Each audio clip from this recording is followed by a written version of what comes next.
ఈ రోజుల్లో love marriage బెటరా? అరేంజ్ మ్యారేజ్ బెటరా? అరేంజ్ మ్యారేజ్ కూడా బెటరే కానీ లవ్ మ్యారేజ్ బెటర్ అనుకుంటున్నాను.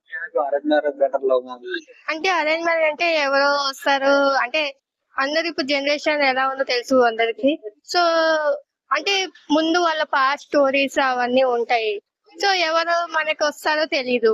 జస్ట్ ఒకసారి చూసామా పెళ్లి చేసుకున్నామా ఉన్నామా అని ఉంటాం. సో లవ్ అయితే తెలుసుకుంటాం కాబట్టి మొత్తం అండర్స్టాండింగ్ ఉంటది. సో అందుకు నాకు లవ్ మ్యారేజ్ బెస్ట్ అనిపిస్తుంది. లవ్ మ్యారేజ్ చేసుకున్న వాళ్ళు కూడా చాలా మంది డివోర్స్ తీసుకున్నారు. సో వాళ్ళకి అండర్స్టాండింగ్ ఉండదు అనుకుంటున్నా, కానీ ఎక్కువ అండర్స్టాండింగ్ ఉంటే అది ఎంత కాలమైనా నిలబడుతుందని నాకు నమ్మకం. అవును, అరేంజ్ మ్యారేజ్ తీసుకున్న వాళ్ళు కూడా చాలా మంది విడిపోతున్నారు డివోర్స్ తీసుకున్నారు. దాని గురించి అరేంజ్ మ్యారేజ్ అంటే అరేంజ్ మ్యారేజ్ కూడా ఇప్పుడు చాలా జరుగుతున్నాయి. సో రెండు బెటరే కానీ ఎక్కువ లవ్ మ్యారేజ్ బెటర్ అనిపిస్తుంది.